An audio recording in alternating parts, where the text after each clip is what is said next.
Bom dia, boa tarde ou boa noite. Neste vídeo nós vamos tratar a respeito do artigo 2º do novo Código de Processo Civil, dando sequência à análise das normas fundamentais do direito processual civil. Então a redação do artigo 2º é a seguinte: o processo começa por iniciativa da parte e se desenvolve por impulso oficial, salvo as exceções previstas em lei.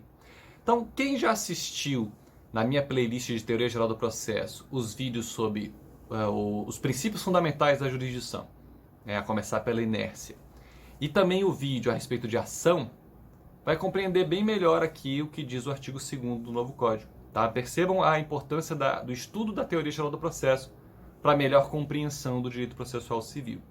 Bem, a parte inicial do artigo 2º, o processo começa por iniciativa da parte, nos remete à ideia de inércia, nos remete à ideia do princípio da demanda, nos remete à ideia de ação.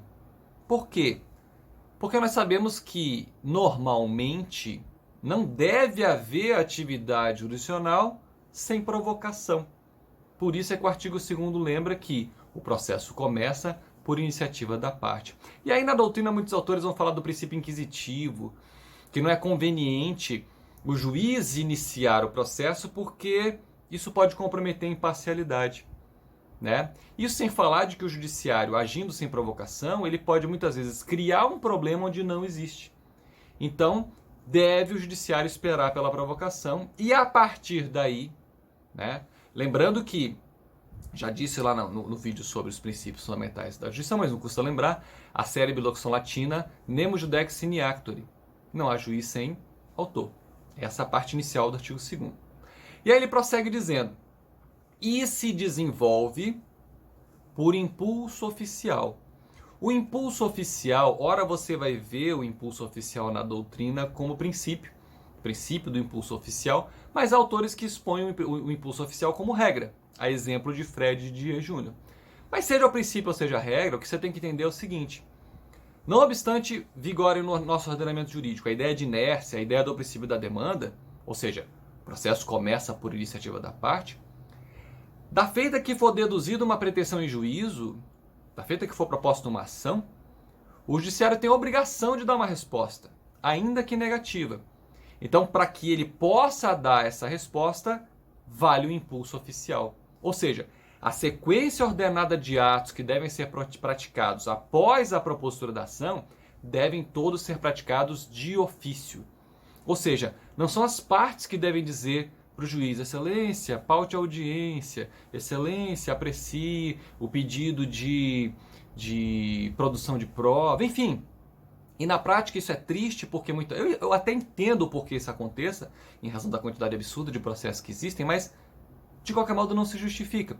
O juiz deixar o processo parado 1 ano e do nada ele sai com uma manifestação dizendo: intime soldou para dar prosseguimento no feito sob pena de extinção. Isso está errado. Isso está errado, não deve acontecer dessa forma. Por quê? Porque vigora no nosso ordenamento jurídico o impulso oficial.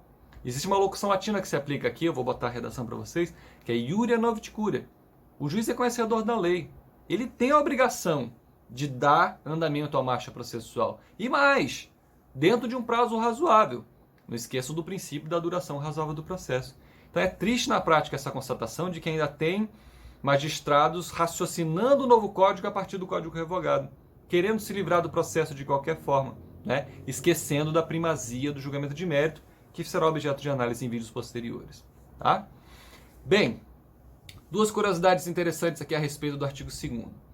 Antes de falarmos das exceções, porque a parte final diz salvo as exceções previstas em lei. Né? O Código de 73, no seu revogado artigo 2º, diz o seguinte: nenhum juiz prestará a tutela jurisdicional, senão quando a parte do interessado a requerer nos casos e formas legais. Então vejam, você não vê essa redação repetida no novo código e realmente ela é desnecessária, porque a parte inicial do artigo 2º é o suficiente para já dizer tudo isso. Né?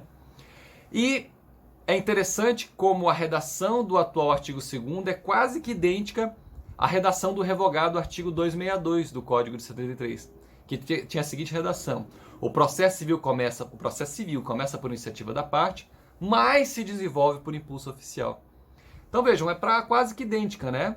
Lembrando que o nosso atual artigo 2º diz que o processo começa por iniciativa da parte e se desenvolve por imposto oficial, salvo as exceções previstas em lei. Então, quem já viu meus vídeos lá sobre o princípio da inércia, já viu lá algumas exceções. Aqui eu vou trazer 3 do próprio Código de Processo Civil, que são as seguintes, ou seja, exceções à inércia, exceções a essa necessidade de provocação da parte. 3 dispositivos aqui são importantes. Primeiro, artigo 712, a respeito da restauração de autos. Artigo 730, a respeito da alienação judicial. E artigo 738, a respeito da herança jacente. Não confundam. Isso é tudo código atual, tá? Código revogado, ele tinha uma outra exceção. Ele dizia que o juiz podia começar de ofício o inventário. Não tem mais essa previsão no novo código, tá? O que existe é a regra do 738 relacionado à herança jacente, tá? Uma observação importante. No que diz respeito a recursos, e eu tenho uma playlist sobre recursos, vale a ideia de voluntariedade. Ou seja, para ser iniciada a fase recursal, é necessária a interposição de um recurso. Porém, existe a remessa necessária.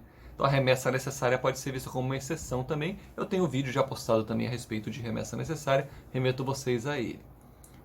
Para finalizarmos, vamos ver 2 dispositivos do novo Código de Processo Civil que complementam a ideia do artigo 2º. Eles dizem o seguinte, artigo 141. O juiz decidirá o mérito nos limites propostos pelas partes. Por que ele fala pelas partes? Ora, normalmente quem provoca a atividade judicial é o autor. É ele que pede alguma providência. Mas não esqueçam da possibilidade de o réu também pedir. Sobretudo em sede de reconvenção. Tá? Então por isso é que diz aqui, propostos pelas partes. Sendo-lhe vedado conhecer de questões não suscitadas, a cujo respeito a lei exige a iniciativa da parte. Pesquisem o critério, o princípio dispositivo, para entender melhor aqui a ideia do 141. Mas veja como ele complementa a ideia do artigo 2º. Ora, se o processo não começa se houver iniciativa da parte, é claro que da feita que houver essa iniciativa, a resposta é a questão da congruência. A resposta que o judiciário tem que dar tem que ser dentro dos limites daquilo que foi proposto. Né? E veja como o artigo 492 do novo código deixa isso, o caput do 492, até deixa essa questão bem mais clara, ó, ao dizer o seguinte: é vedado ao juiz proferir decisão de natureza diversa da pedida, bem como condenar a parte em quantidade superior ou em objeto diverso do que lhe foi demandado. Claro, a vedação das decisões citra, extra e ultra petita. Né? Isso complementa a ideia do artigo 2º. Por quê? Ora, se depois que o autor propusesse a ação, o juiz pudesse pronunciar sobre o que ele bem entendesse, de que adiantaria a inércia? De que adiantaria o princípio da demanda? De que adiantaria o artigo 2º na parte inicial dizer que o processo começa por iniciativa da parte? Então vejam, o processo começa por iniciativa da parte, se desenvolve por impulso oficial e a resposta que será dada pelo judiciário tem que ser dentro dos limites daquilo que foi proposto. Claro que nós sabemos que existem algumas questões que o judiciário tem autorização para se pronunciar de ofício, mas nesses casos é importantíssimo que haja o respeito ao contraditório e a gente vai falar disso nos próximos vídeos. Tá?